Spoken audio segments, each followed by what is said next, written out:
बाद 31 होगी। ये क्या है? ये विषम संख्या है ये। तो अगर इसमें पहली मध्य या अंतिम संख्या पूछे तो इस तरह से हम निकाल सकते हैं।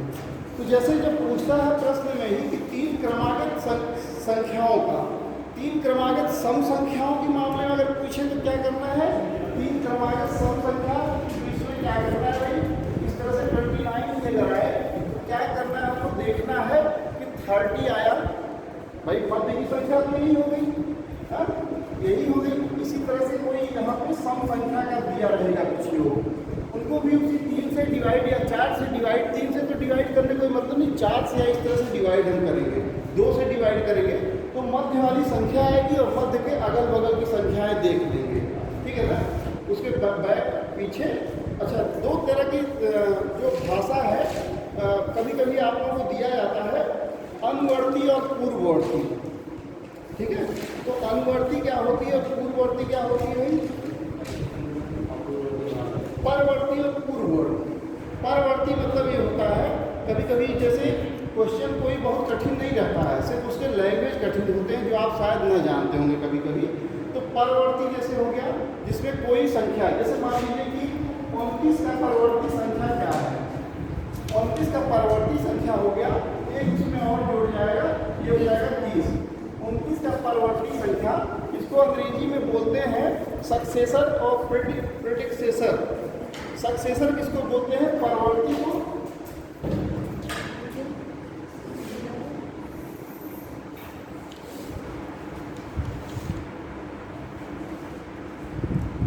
सक्सेसर इसमें लिखा हुआ है SUCCESSOR, SUCCESSOR, सक्सेसर मतलब परवर्ती। इसको नोट कर लेंगे आप लोग, परवर्ती संख्या, सक्सेसर नंबर, सक्सेसर नंबर, परवर्ती संख्या और पूर्ववर्ती संख्या, प्रेडिक्सेसर।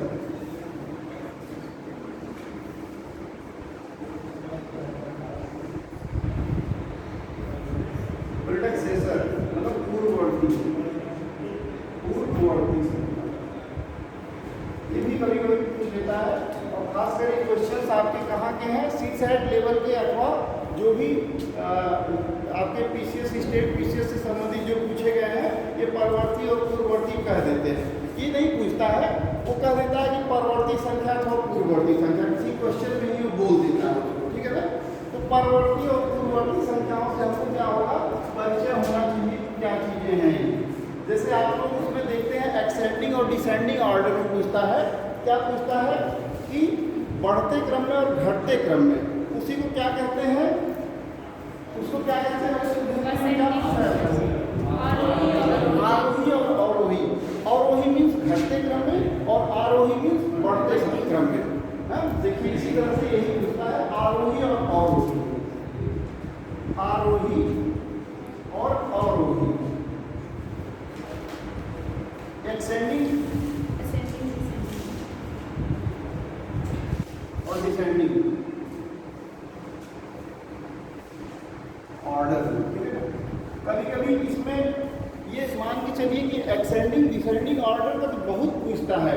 जैसे किसी कालक्रम को दे दिया कहीं, वो उसमें पूछ लेता है कि आरोही और अवरोही में है। अगर आप इंग्लिश में देखेंगे तो एक्सेंडिंग डिसेंडिंग रहेगा, लेकिन ये जानना जरूरी है कि आरोही क्या है और अवरोही क्या है, ठीक है ना। बढ़ते हुए क्रम को 1 2 3 4 बढ़ते हुए क्रम में क्या है? और आरोही है। और अवरोही क्या है? 10 9 8 7 ना 6 5 4 3 2 1, इस तरह से क्रम संख्याएं क्या है? अवरोही है। तो इन्हें इन संख्याओं से बहुत छोटी छोटी बातें जो है, जो हमारा क्वेश्चन को जो है अगर हमें पता रहे तो शब्दावलियों को जो है परिचित होना बड़ा जरूरी होता है। इसी तरह से पूर्ववर्ती संख्या, 29 की पूर्ववर्ती संख्या क्या हो जाएगी? 28 हो जाएगी, ठीक है ना। इसको इस तरह से हम इसको डिनोट करेंगे, मतलब पूर्ववर्ती में क्या करेंगे? 1 घटा देंगे और परवर्ती में क्या करेंगे? 1 बढ़ा देंगे, ठीक है ना। यही करेंगे। तो इस तरह से जो है क्वेश्चन में कभी कभी दिया रहता है, इसको आपको ध्यान में रखना चाहिए। इससे जो है क्वेश्चन जो है गलत होने के कोई चांस नहीं होते देखिए। और कौन सा क्वेश्चन था भाई? अगला क्वेश्चन क्या था? अगला क्वेश्चन बताइए।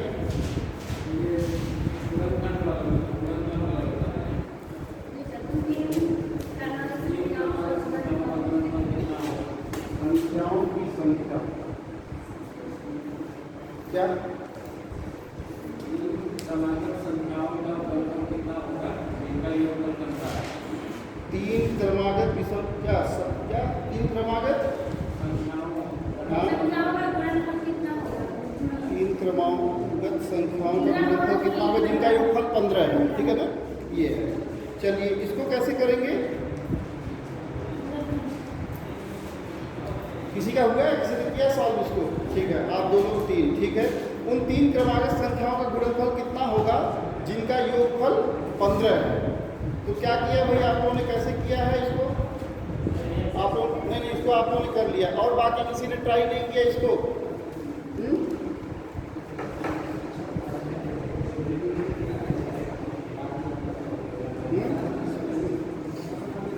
इसका भी वही मध्य निकालना है, ठीक है, इसका भी वही मध्य निकालना है।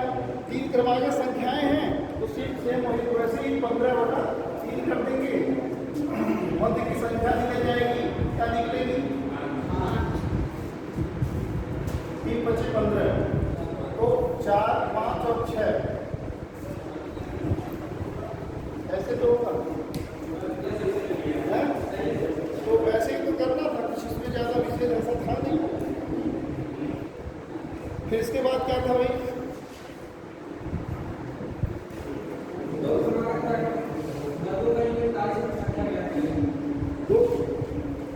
जो क्वेश्चन लिखा नहीं होता ना, सुनने के बाद वो ध्यान से उतर जाता है।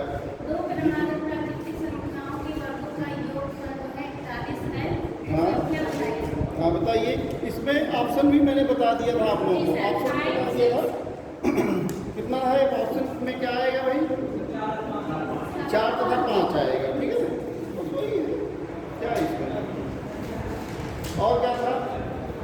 चलिए छोड़िए, अब आप लोग समझ आएंगे। एक क्वेश्चन मैं उसमें और बता देता हूँ, इसमें मध्य से पूछा, इस पर आधारित क्वेश्चन, एक इस पर आधारित क्वेश्चन बताइए। 22, 23, 24, 10, हाँ 21 से, अच्छा 21, 22, हाँ चलिए आगे 75। इसमें यही था कि जैसे 21 से 75 दे दिया है ना, इसमें थोड़ा सा आप लोगों को डबल काम करना पड़ेगा। हमेशा क्या करना पड़ेगा कि ये जो प्राकृतिक संख्याएं हैं उनके आधार पर लिया गया है, तो प्राकृतिक संख्याओं में क्या करेंगे हम? 1 से 75 का निकालेंगे हम। 1 से 75, ये क्या करेंगे? संख्याओं का योग। पहले तो हम 1 से 75 की संख्याओं का निकालेंगे, तो क्या हो जाएगा? पहली संख्या 1 हो जाएगी, लास्ट संख्या 75 हो जाएगी, और बटा 2 पूरा कितना जाएगा? 75, ठीक है। उसके बाद क्या करेंगे? जो ये आएगा इसका, उसको क्या करेंगे? 1 से 21 तक का निकालेंगे, फिर 1 से 21 का निकालेंगे, ठीक है। 1 से 21 का निकालेंगे, 1 बटा 2 गुणा 21, जो ये आएगा इसको इसमें से माइनस कर देंगे।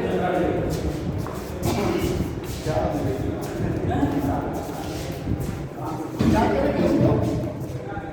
इसको इसमें इसको घटा देंगे, ठीक है ना, तो निकलना है, ठीक है ना। बताइए आंसर भाई।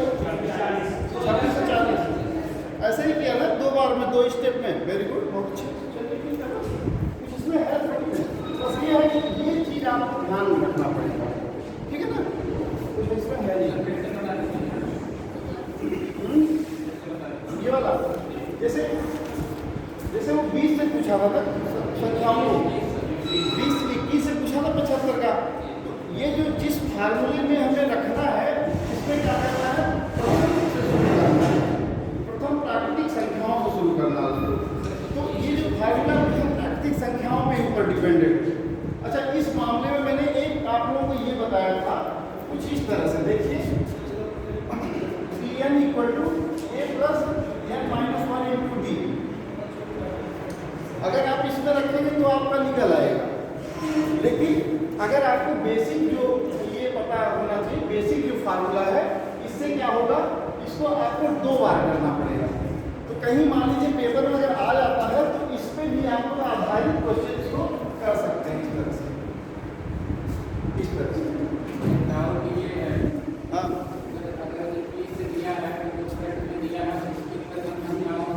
नहीं समझ नहीं पा रहे। हाँ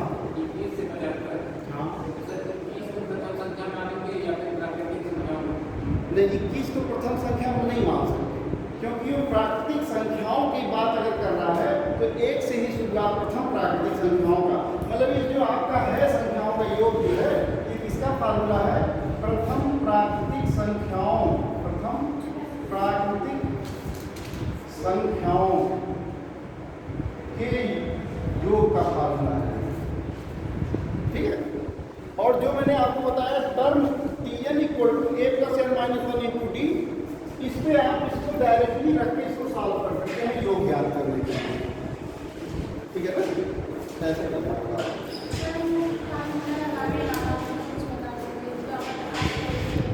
फार्मूला क्या?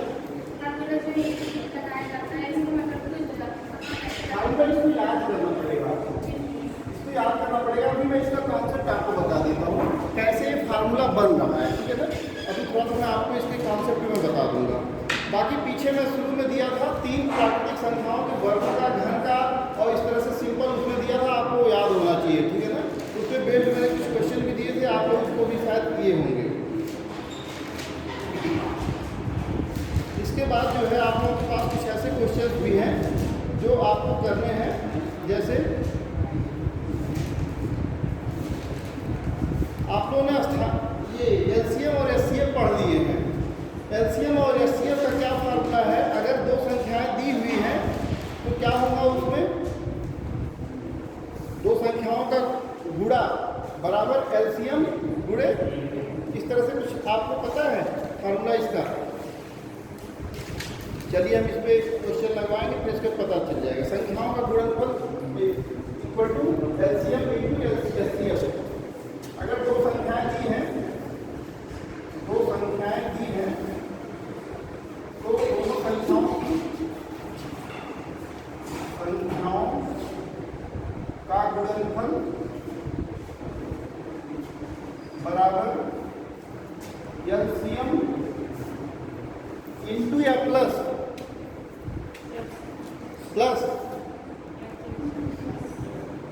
Into LCM into HCF. ठीक है, कोई भी संख्या आप ले लीजिए, 10 और 12 ले लीजिए। 10 गुणे 12 इक्वल टू, इन दोनों संख्याओं के एलसीएम और एचसीएफ क्या होंगे भाई? निकाल के देखिए। मेरे साथ आप लोग संख्याएं करते रहा कीजिए, तभी समझ में आएगा। संख्या को जो है फटाफट करते चलाएंगे तो आप लोगों को समझ नहीं आएगा, थोड़ी सी मेहनत आप लोगों को करनी पड़ेगी। 10 और 12 का एलसीएम और एचसीएफ दोनों निकालना है आप लोगों को।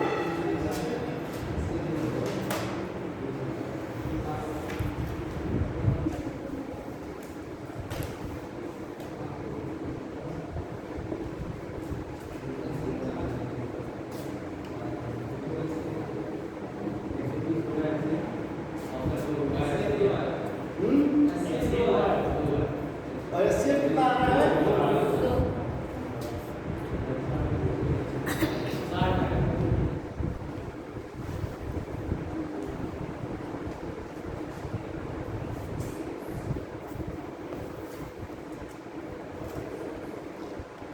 ठीक है, एचसीएफ 2 आएगा। कितना हो गया? 12 है 120, 120 बराबर 60 हो गया, 2 हो गया, 60 गुणे 2। ठीक है, इसी पर आधारित बहुत सारे आपके क्वेश्चन बनते हैं। क्या बनते हैं? कहीं आपको एक संख्या दे देगा, दूसरी संख्या नहीं देगा, एचसीएफ एलसीएम दे देगा। समझ रहे हो आप लोग? एचसीएफ दे देगा संख्या का, एलसीएम दे देगा संख्या का, और कोई एक संख्या दे देगा और एक संख्या नहीं देगा। मतलब इसमें एक कोई मिसिंग रहेगा। तो इस फार्मूले को हमें हमेशा ध्यान रखना पड़ेगा, एचसीएफ और एलसीएम की केस में। ठीक है ना? कुछ एक इसमें मिसिंग कर देगा, बाकी सभी दिया रहेगा।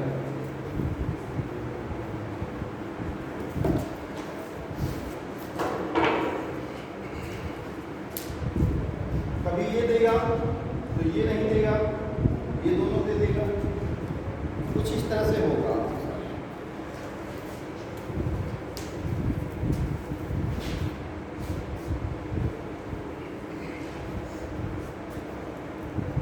आप लोग क्वेश्चन नोट करिए। दो संख्याओं का मौसम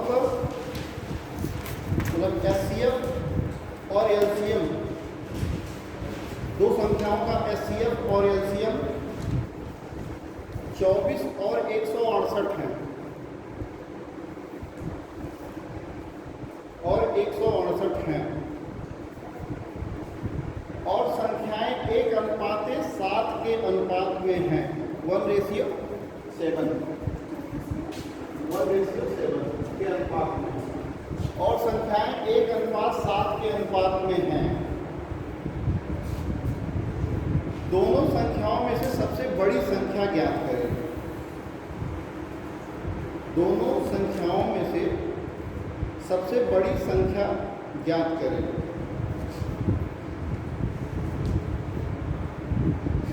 ठीक है, मैं फिर से बताते हैं। दो संख्याओं का एचसीएफ और एलसीएम, एचसीएफ और एलसीएम, एचसीएफ 24 है और एलसीएम 168 है। क्रमशः एचसीएफ और एलसीएम 24 और 168 है और संख्याएं 1:7 के अनुपात में हैं, 1:7 के अनुपात में है। दोनों संख्याओं में से सबसे बड़ी संख्या ज्ञात करें। दोनों संख्याओं में से सबसे बड़ी संख्या ज्ञात करें।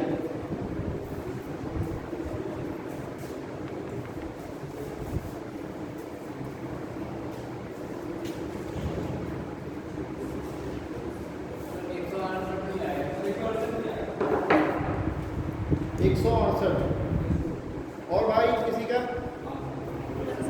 क्या सबका ऐसा ही आया है?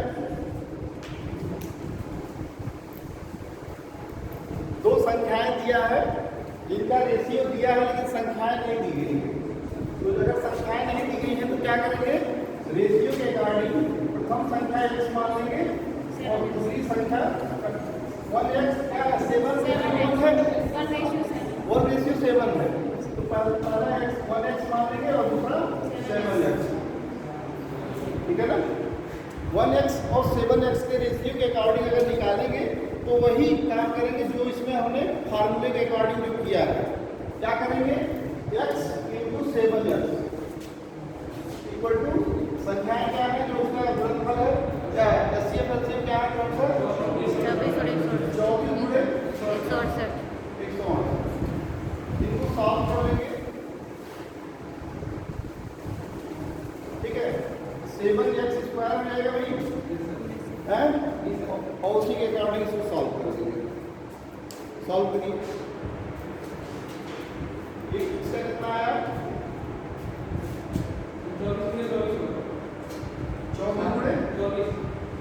24 तब होगा जब इसको हटा देंगे। ठीक है, ऐसा ही ना। x बराबर 24 गुणा x बराबर 24। अगर x का मान इसमें हम रख देंगे, किसमें ठीक है।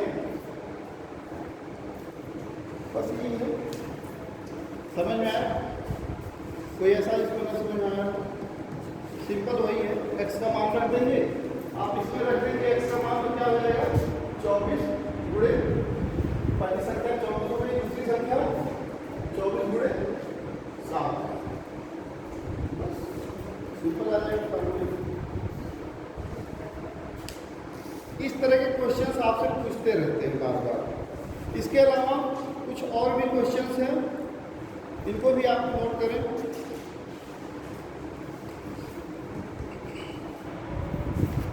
पांच अंकों की संख्या 6, 7, 6xy किसी ने दिया था शुरू में, उसको ग्रुप में दिया था, राम ने सॉल्व करके दे दिया था उसमें। ठीक है, ग्रुप में देख लीजिएगा, आप लोग इसी टाइप का क्वेश्चन बनाया है। और उस टाइप के भी क्वेश्चन पूछते हैं आपसे। 5 अंकों की संख्या 6 7 6 XY, 6 7 6 XY ये संख्या है। तो कितने अंकों की संख्या है? 5 अंकों की संख्या है। ठीक है। 3 7 और 11 से विभाज्य, 3 7 और 11 से क्या है? विभाज्य है। तो 3x माइनस 5y का मान क्या होगा? 3 7 11 और उससे 3 7 11 से विभाज्य है। 3x minus 5y, 3x minus 5y बराबर क्या होगा? सॉल्व करने की कोशिश करिए।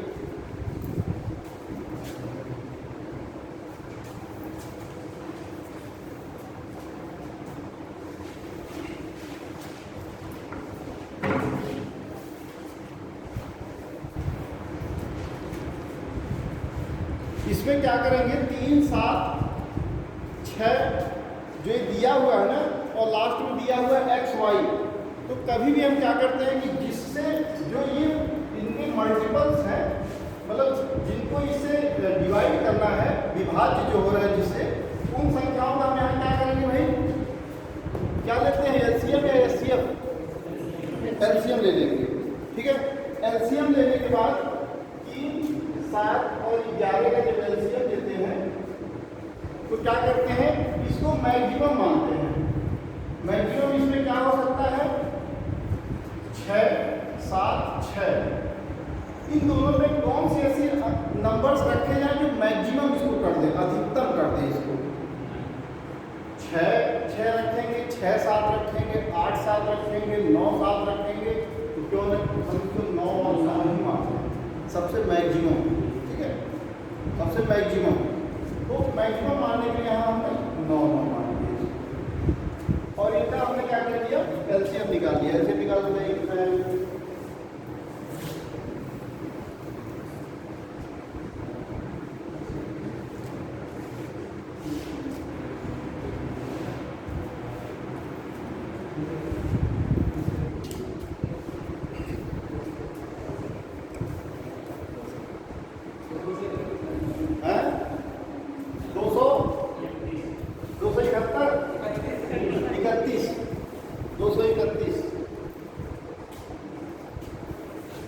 एलसीएम आ गया 231। अच्छा, अब आपको मैं यहाँ ये भी बता देना चाहता हूँ कि एलसीएम हम यहाँ क्यों निकाल रहे हैं इसका। एलसीएम निकालने का कारण ये है कि जो भी इनके गुणज, जो भी इनके मल्टीपल्स हैं, वो क्या होंगे? जो मल्टीपल्स के रूप में निकल कर आएगा। भाई सिंपल सी बात है, जो भी क्या होता है LCM? Least common multiple, least common multiple. तो लीस्ट कॉमन मल्टीपल जो इसमें निकल के आएंगे, जैसे थोड़ा सा समझने की जरूरत है यहाँ पे। जैसे 12 है कोई संख्या और 3 और 4 एक मल्टीपल के रूप में है, तो ये संख्या 3 से भी डिवाइड हो जाती है और 4 से भी डिवाइड हो जाती है। इनका अगर हम एलसीएम लें 3 और 4 तो 12 ही आएगा। 12 से बड़ी कोई दूसरी संख्या लेते हैं, हम 24 ले लेते हैं और 3 4 एक छोटा मल्टीपल इसका, मतलब क्या दे दिया? छोटे से अंक दे दिए जो एक तरह से मल्टीपल है। 12 आएगा इनका एलसीएम, 12 आएगा। मतलब जो ये मल्टीपल है 12 जो आ रहा है तो लीस्ट कॉमन मल्टीपल है किसका? इन 3 और 4 का। तो 12 गुना 24 हो जाएगा। ठीक है। अगर यहाँ हम मान लीजिए 9 की जगह पर अगर हम 29 माने होते तो 24 और 5 29 होता है। तो जो शेष जो बचने वाली जो बात होगी यहाँ, वो क्या बचेगी? 5 शेष बचेगा। इसी तरह से दी हुई संख्या का जो मल्टीपल है, एलसीएम है, वो एलसीएम क्या है? इनका एक तरह का मल्टीपल है और उसी मल्टीपल संख्या से जब हम इसको डिवाइड करेंगे तो जो कुछ भी बचेगा वो क्या बचेगा? शेष के रूप में बचेगा। ठीक है। इससे हमें संख्याओं का इकाई और दहाई भी हमें पता चल जाएगा। तो सॉल्व किया आपने? करो आप इसको सॉल्व। अगर इसको हम इस तरह से ले लें और इनका हमने एलसीएम निकाल लिया, एलसीएम निकाल के क्या किया, जो संख्या हमने लिया हुआ है मैक्सिमम संख्या उससे भाग दे देंगे। भाग दे दीजिए 67,699 में 231 का भाग दे दीजिए।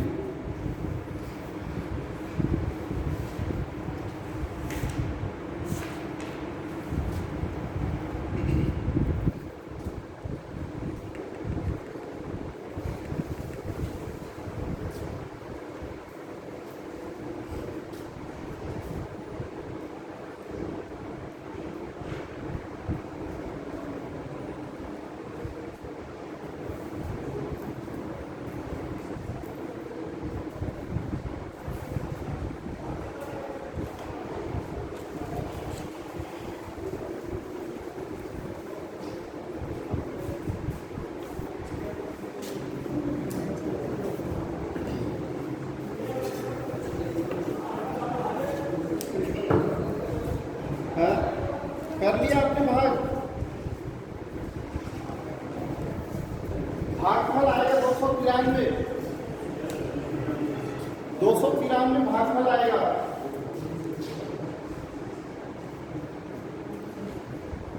और शेष आएगा इसमें 16। 231 गुना कर दीजिए, आपको कितना हो जाएगा? 462।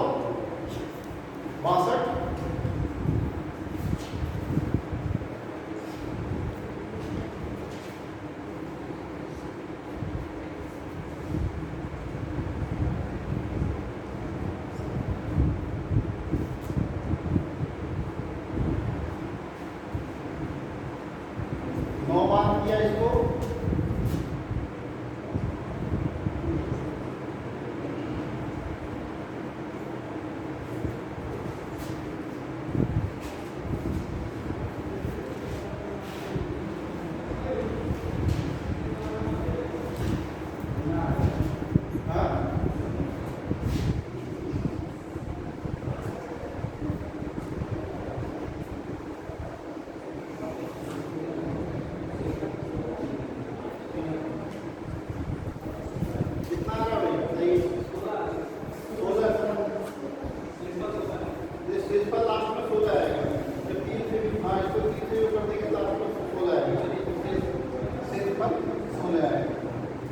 तो जो इनको और इनको पूरा कर लीजिए, इन दोनों को पूरा कर लीजिए, 16 को निकाल दीजिए और भाजक और भागफल को दोनों को पूरा कर लीजिए। दोनों को पूरा करने में क्या आएगा?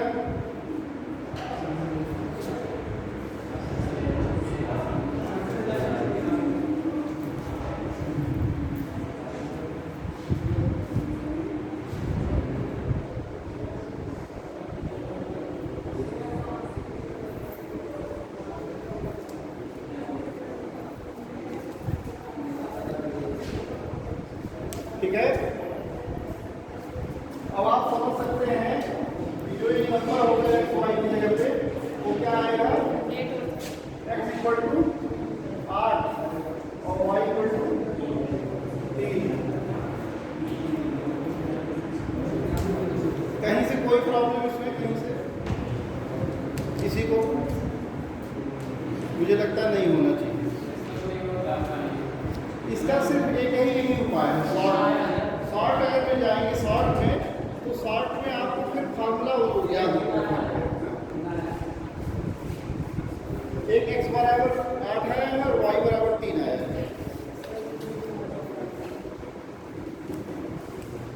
इसका कोई और दूसरा उपाय है भी नहीं। है?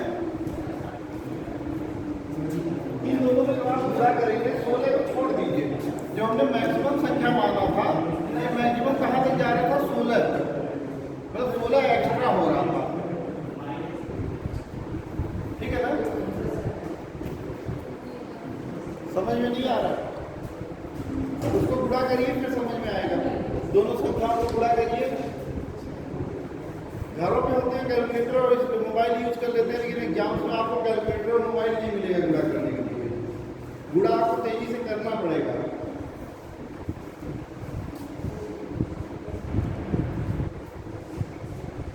जल्दी में एग्जाम में ऐसा मत करिए 4 दिन 16 और 4 दिन 14, ऐसा नहीं करिएगा। बीड़ा मतलब प्रैक्टिस चल रहा है।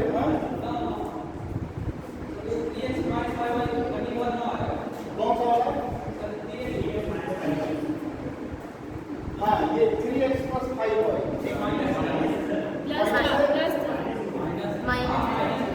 माइनस बोलिए थे सर, लेकिन चलिए कुछ भी ना।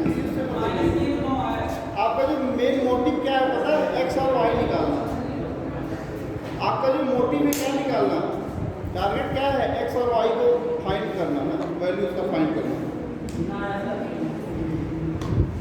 वही आएगी बड़ी संख्या आई, संख्या की जगह पे बड़ी संख्या आई, और इसको अगर आप कर देंगे तो x की जगह पे 8 रख दो, y की जगह पे 3 रख दो,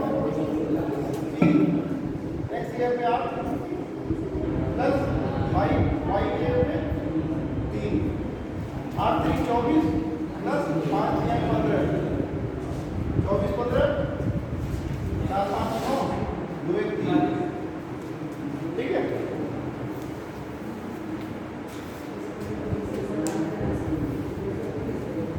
और इसमें भी आपको जो है ध्यान रखिएगा कि कुछ भी चीजें पूछता है, जैसे हो सकता है यहाँ कहीं बीच में भी x y करते हैं, तो उस कंडीशन में भी जो संख्या x या y देता है ना, उसमें आपको मैक्सिमम वैल्यू रखना पड़ेगा, बस इतना ध्यान रखना। जो भी x y का संख्या रिक्त रखता है, उस संख्या की जगह पे आपको क्या करना है? मैक्सिमम वैल्यू रखना है। और मैक्सिमम वैल्यू रख के जो दिए गए होते हैं मल्टीपल्स के एलसीएम निकालना, और उन एलसीएम से क्या करना? उसको डिवाइड कर देना। डिवाइड करने से जो रिमाइंडर आता है, जो शेष आता है, वो क्या करना है? उसमें से उसको माइनस कर देना है, और जो भाजक और भागफल को पूरा कर लेना है, और सेम यही प्रोसेस करना है, और आपका जो एक्स वाई जो संख्या होगी वो सभी आ जाएंगी इस तरह से, ठीक है ना? कहीं से कोई दिक्कत, कोई डाउट? अभी समय है भाई, ट्रेन नहीं छूट जाएगी, ठीक है। प्रयास करेंगे, प्रैक्टिस करेंगे। एक क्वेश्चन मैं आप लोगों को दे देता हूँ, चलिए करिए। मेरे पास कोई क्वेश्चन नहीं है अभी मौके पे, अब आप लोग इसको करिएगा। दूसरा और ग्रुप में एक क्वेश्चन आया था, आप लोग देख लीजिएगा जो जिन्होंने नहीं देखा है। ग्रुप वाला क्वेश्चन बोल दीजिए राम, ग्रुप वाला क्वेश्चन इन लोगों को बोल दीजिए।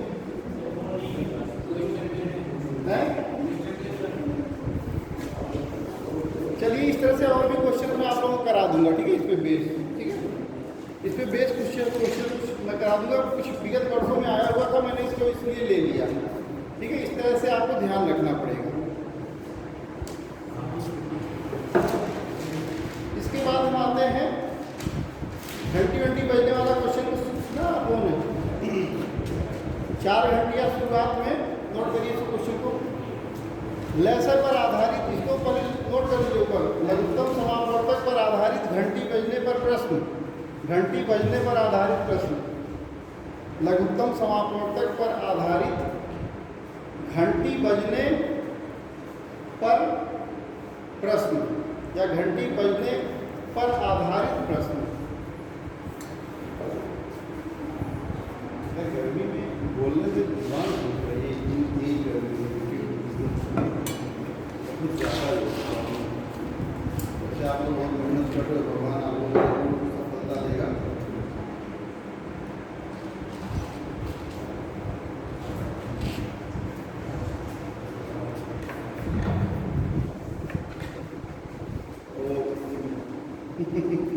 तो खा के सो गए होंगे पंखे की हवा में, उनको क्या करना है कि घंटियाँ कब बज रही है ना? घंटियाँ बजने उनको कुछ सुनाई नहीं दे रहा होगा क्या? चलिए, 4 घंटियाँ शुरुआत में एक साथ बजती हैं। 4 घंटियाँ शुरुआत में एक साथ बजती हैं और क्रमशः 6 सेकेंड, 12 सेकेंड, 15 सेकेंड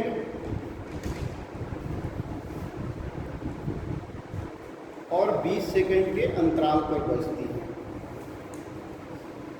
और 20 सेकेंड के अंतराल पर बजती हैं। क्वेश्चन में गलती मत करिएगा, आंसर में थोड़ी सी गलती कर दीजिएगा, कोई बात नहीं, चलेगा। आंसर फाइनली मैं बता दूंगा लास्ट में आपको, लेकिन क्वेश्चन में गलती मत करिएगा। 4 घंटियाँ शुरुआत में एक साथ बजती हैं और क्रमशः 6 सेकेंड, 12 सेकेंड, 15 सेकेंड और 120 सेकेंड के अंतराल पर बजती हैं। 20 सेकंड बोले थे सर। 20 20 सेकंड के अंतराल पर बजती हैं। 2 घंटे में वे कितनी बार एक साथ बजती हैं? 2 घंटे में वे कितनी बार एक साथ बजती हैं?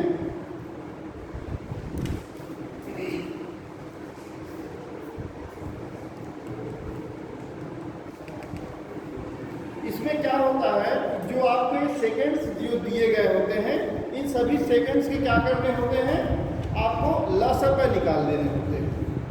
ये अवधारणा जो है इसकी, ये क्या है कि एक दूसरे के क्या है, ये गुणज है, मतलब एक संख्याओं से अधिक संख्याएं जो है इनके क्या है, गुणज है। इसलिए हमेशा इन संख्याओं का हम क्या करते हैं, एलसीएम निकाल देते हैं। तो जितनी भी आपकी संख्याएं आपके पास है 6, 12, 15, 20 का आप लसप निकाल लें, निकालिए। ठीक है, सबका आ गया भाई 60, निकाल दीजिए।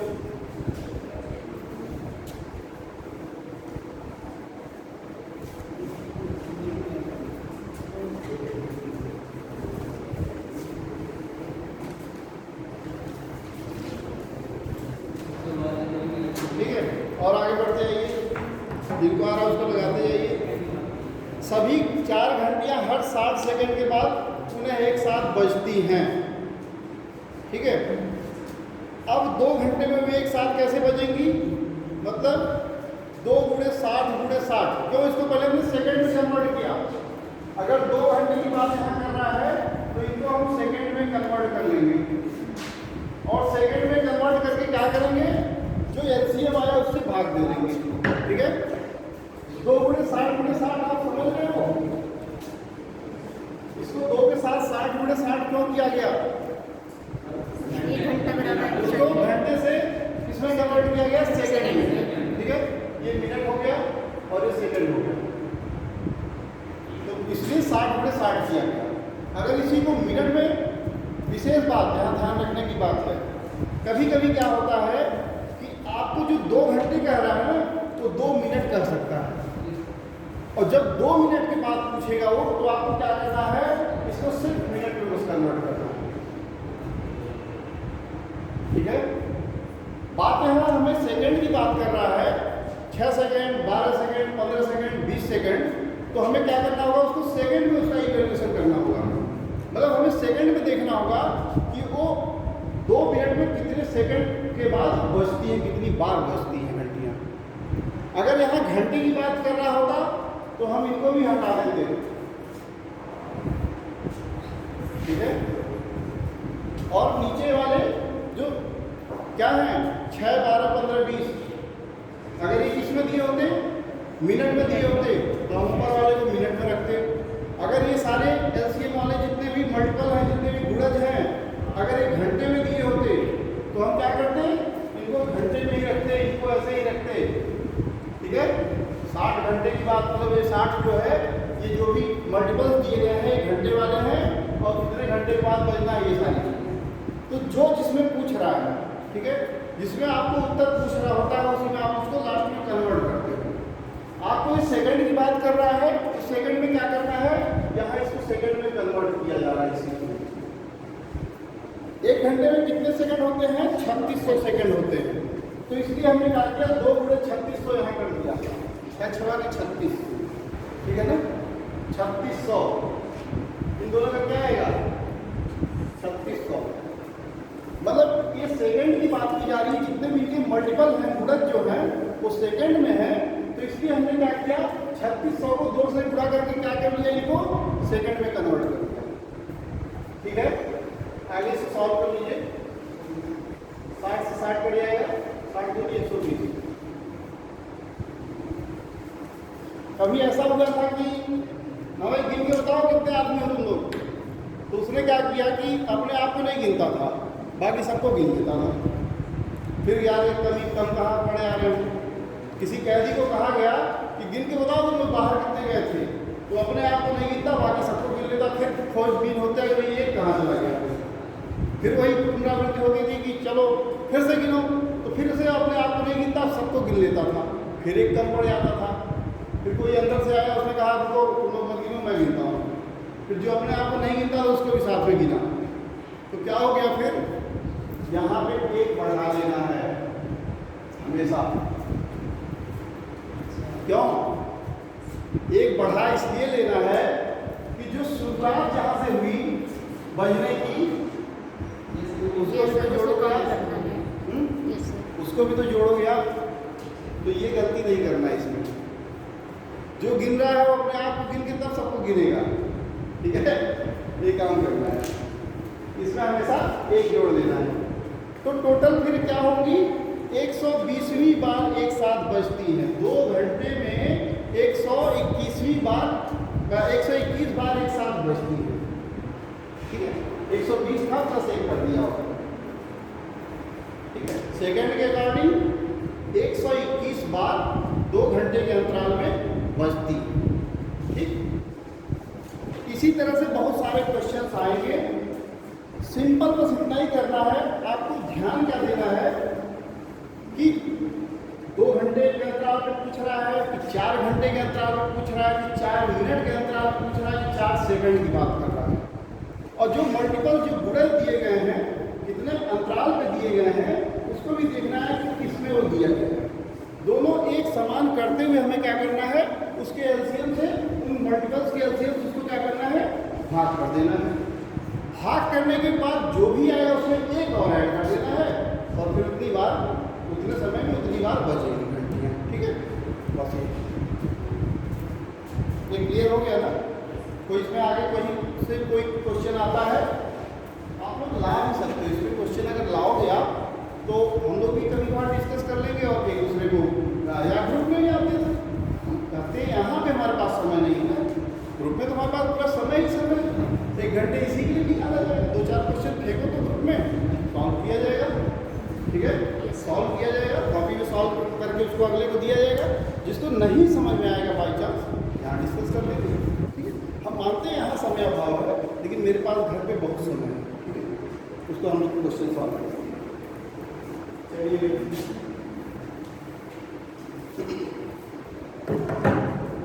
इस पर आधारित जो है एक क्वेश्चन आप लोग नोट कर लीजिए, करके लाइएगा। 4 घंटियाँ एक साथ बजती हैं और क्रमशः 12 सेकेंड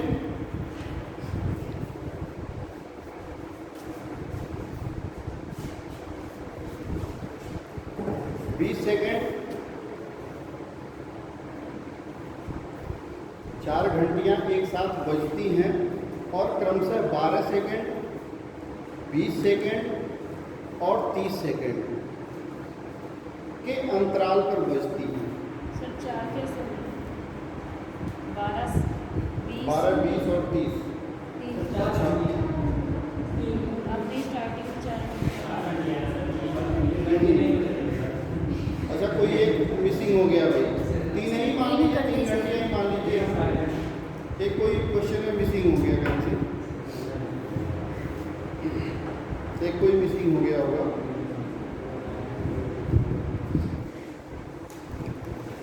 और इसमें एक चीज़ और है, विशेष ध्यान देने की जरूरत है। मान लीजिए कि जो मिसिंग संख्या है उसको अगर हमें निकालना हो तो आप क्या करोगे, ठीक है। आपको मैं आंसर भी बता दूंगा, मिसिंग सिर्फ निकालना हो आपको तो हर तरफ से पकड़िए काम। आप घर पे जब जाइए तो उसको हर स्तर से देखिए, चेक करिए। मैथमेटिक्स एक ऐसा सब्जेक्ट है जिसको आप खुद चेक भी कर सकते हो सॉल्व करके, ठीक है ना। प्रयास करिए, घुमाइए, और जब आप कई तरफ से घुमा के पकड़ने की कोशिश करेंगे तो आपको एक सीधा रूट मिल जाएगा, सीधा तरीका मिल जाएगा कि कैसे पकड़े तो आसान रहेगा ये वाला काम। कई तरह से घुमा के उसको देखिए। चलिए खैर, 3 घंटे हो गए, लिखिए। 12, 20 और 30 के अंतराल पे बजती है। वे 8 घंटे में कितनी बार एक साथ बजेंगी? वे 8 घंटे में एक साथ कितनी बार बजेंगी?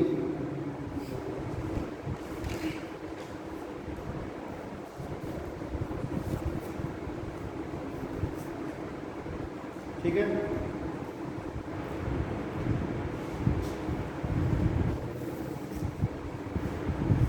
अच्छा, दूसरी चीज, संख्याओं के अनुपात के साथ लसफा और मसफा अगर दिया हो आपको, मैंने उसको बता दिया आपको अभी।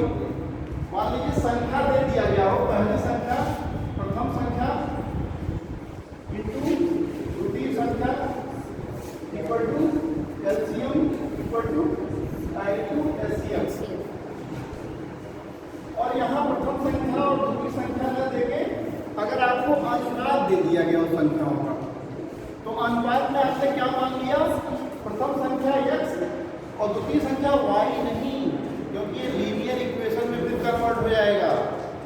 y नहीं रखना है, x ही रखना है, ये ध्यान रखिएगा।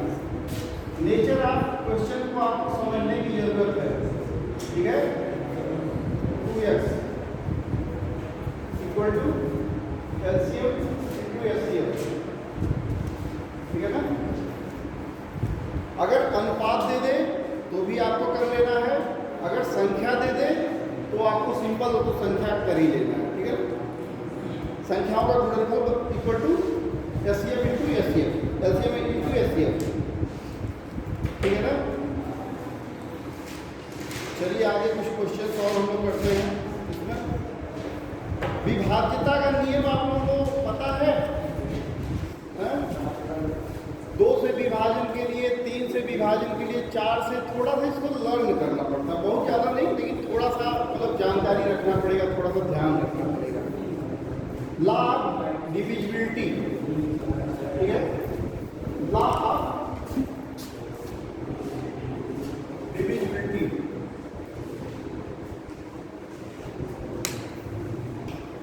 और एडवांस बता रहे हो, ग्रुप को पहले से किसी ने शेयर किया था उसको, लॉ ऑफ डिविजिबिलिटी ध्यान दिया था आपको, तो उसको दिखवाने की जरूरत है क्या है?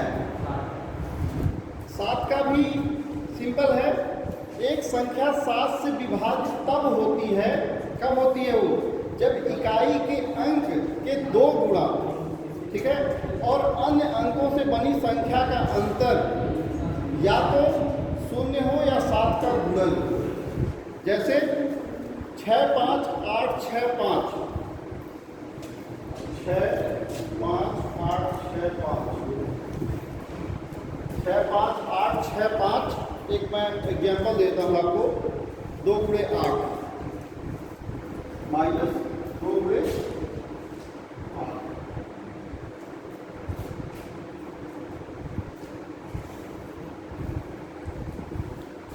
पैंसठ माइनस 16 इक्वल टू 49,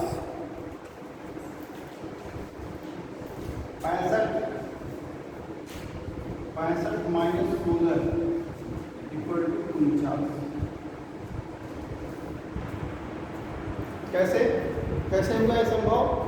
ध्यान दीजिएगा, एक संख्या 7 से विभाजित तब होती है जब इकाई के अंक के 2 गुणे, इकाई का अंक क्या है, 2 गुना है, ठीक है, 2 गुना माने 5 गुना 10, इकाई के अंक के 2 गुने और अन्य अंकों से बनी संख्या का अंतर या तो 0 हो या 7 का गुणन। तो आया ना 7 से 4। Is that clear? ज्यादा से आप लोगों को मान लीजिए कि ऐसे पूछता है, मैं जनरली मैंने बहुत क्वेश्चन देखे हैं, जैसे 2 के मामले में पूछ लेगा, 3 के मामले में पूछ लेगा, 11 के मामले में पूछ लेगा और 5 के मामले में पूछ लेगा। 2 3 का आप जानते ही हो, 2 का आप जानते हो, सब संख्याओं से संबंधित जो भी संख्या हो। 10 का पूछ लेगा या 5 का पूछ लेगा, तो आप समझ सकते हो कि जिसमें 0 हो, जिसमें 5 हो, लास्ट में इकाई के अंक की जगह पे। 11 का पूछता है तो उसमें आप देख ही सकते हैं कि 11 के अकॉर्डिंग हो, जैसे 33 21 कुछ इस तरह की चीजें हों, ठीक है ना। और उसमें क्या है, 3 से है तो 3 में क्या है, 3 में क्या होगा भाई,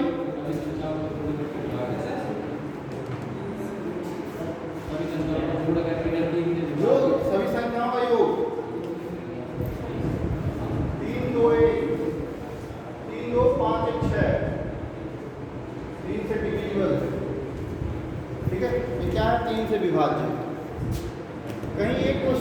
मिलता है जरूर इसको 2 नंबर के लिए ध्यान रखिएगा, ठीक है ना। विभाज्यता का नियम पढ़ के और उसको डिवाइड करने का प्रयास करिएगा घर पे। मैं अगर लंबा लिख रहा हूँ कोई मतलब नहीं, ये सारी चीज़ें आपकी बुक्स में लिखी हुई हैं। और एक चीज़ और आपको ध्यान रखना है कि एनसीईआरटी की बुक से आपको पढ़ना है विशेष रूप से। एनसीईआरटी की बुक से, जो एनसीईआरटी पैटर्न पे जो सीबीएसई बोर्ड की जो बुक्स हैं 6 से 10 तक की ही बुक्स को आपको पढ़ना है।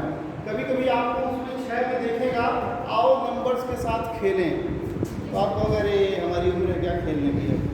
नहीं खेलना है, वो खिलाता है वहीं पे परीक्षा में, थोड़ा खेल के तो देख लो उसको। कभी कभी आपको पीडीएफ में भी मिलेगा सॉफ्ट कॉपी में, उसको भी आप बुक्स मत खरीदो, आप उसी में नोट कर लो। जरूरत होगी अगर किसी को जरूरत होगी, मेरे पास शायद बुक्स पड़ी होगी कई क्लासेज की अलग अलग, अच्छा 6, 7, 8, 9, 10 इस तरह से 11, 12 साल की पड़ी होगी। जिसको जरूरत होगी मैं उसको सॉफ्ट कॉपी में भेज दूँगा, ठीक है ना। हाँ भाई मैथ की क्लास है, एक्टिव रहो आप सो मत। योग अंतर और गुणा पे आधारित प्रश्न, योग अंतर और गुणा पर आधारित प्रश्न लिखिए। योग अंतर और गुणा पर आधारित प्रश्न।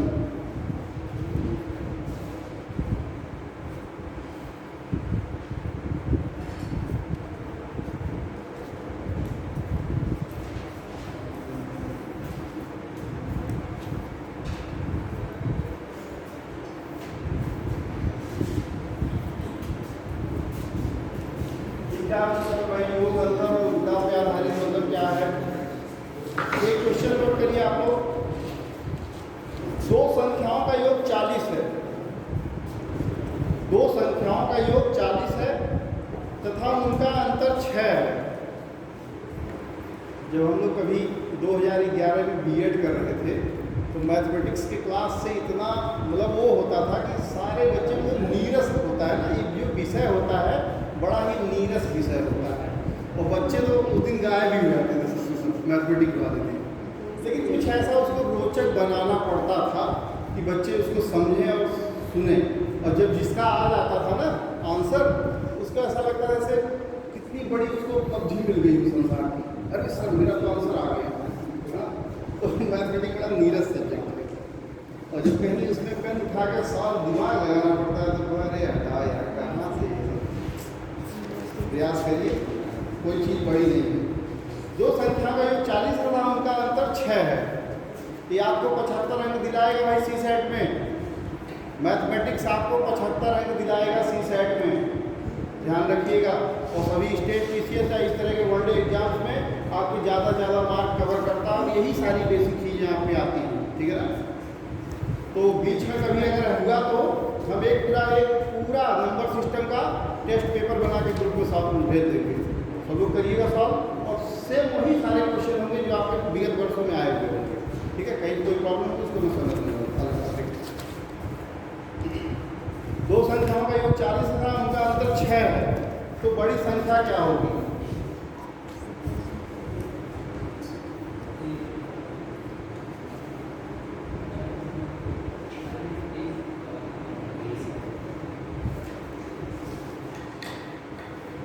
क्या करना है यहाँ?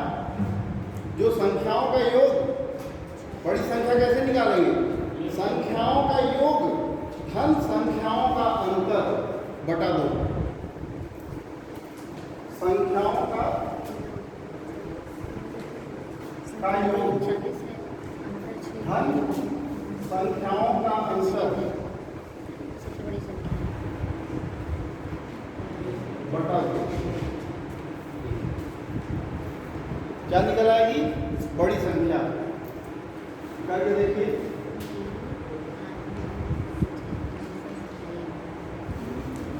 संख्याओं का योग कितना दिया है? कितना? अंतर 6 है। नहीं, संख्याओं का योग कितना है? 40 40 धन 6 बटा 2 23। बड़ी संख्या कितनी है? 23 है। और छोटी संख्या, छोटी संख्या के लिए क्या करना होगा? यह जो धन है यहीं पर ऋण कर देना है। दोनों कंडीशन लगा देखिए।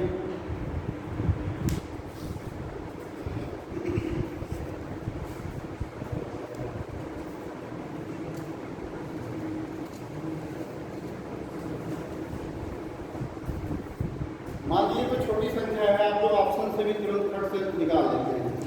लेकिन अगर कोई और बड़ी संख्या दे दिया तो उसके लिए आपको क्या करना है, ठीक है। क्या हो गया यहाँ, उसके बाद छोटी संख्या के लिए क्या हो जाएगी, 40 माइनस 6/2 कितना 34/2 इक्वल टू 17। 17 क्या हो गया, छोटी संख्या हो गया।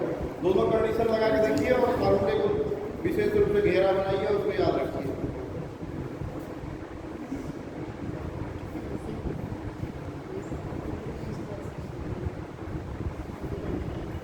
इसी तरह का एक क्वेश्चन है, सॉल्व इसको नोट करिए, सॉल्व करिए। दो संख्याओं का योगफल 8 तथा गुणनफल 15 है।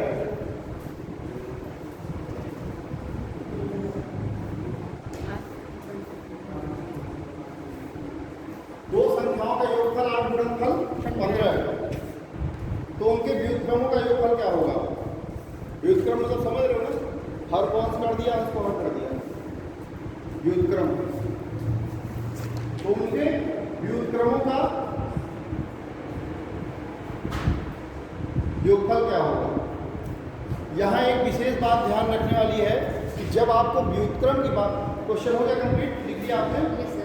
यहाँ एक विशेष बात ध्यान रखने वाली यह है कि जब ये कहे कि संख्याओं का व्युत्क्रम, विशेष ध्यान रखिए, x का व्युत्क्रम अगर पूछता है तो मतलब क्या होगा, x अपान 1 अगर ये है तो 1 अपान x होगा, ठीक है। अगर x के स्थान का व्युत्क्रम आपसे पूछता है, स्थान का क्या मतलब है, 1, 10, 100 इस तरह की चीजें, तो मतलब क्या होगा, जैसे क्या करना है इसमें 10x + y, जैसे मैंने इस तरह से बताया था ना। दो संख्याओं के स्थान का व्युत्क्रम अगर पूछे तो क्या हो जाएगा, इकाई और दहाई में इंटरचेंज। और अगर पूछे संख्या का व्युत्क्रम बिना स्थान का नाम लिए, संख्या का व्युत्क्रम मतलब अंश का हर और हर का अंश, जस्ट तो क्या होगा, ऊपर नीचे ऐसे ही बदल जाएगा, ऐसे बटा हुआ है तो 1 बटा है, जस्ट अपोजिट हो जाएगा, ठीक है ना। तो इसको सॉल्व करिए, आप सॉल्व करिए भैया, थोड़ा सा तो खर्च करना पड़ेगा।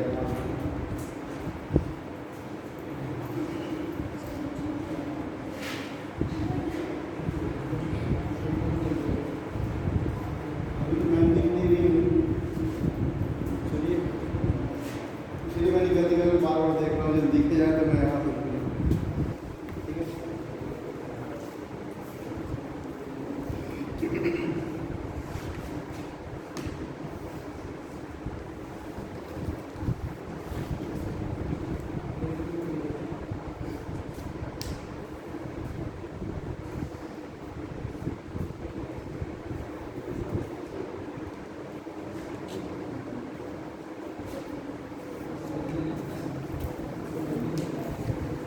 सॉल्व करिए, प्रयास करिए सॉल्व करने का, गलत आए सही आए जैसा भी आए,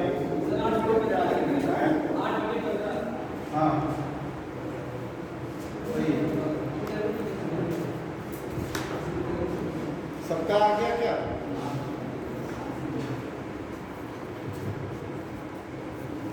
इसमें पहली संख्या और दूसरी संख्या, जैसा कि क्वेश्चन में दिया गया है, अगर 8 है और उसका गुणनफल, तो सिंपली इस तरह के क्वेश्चन में आते हैं, इससे ज़्यादा टफ नहीं आता, इससे ज़्यादा बड़ा न्यूमरिक नहीं दिया जाता, डिजिट नहीं दिया जाता। जैसे अगर किसी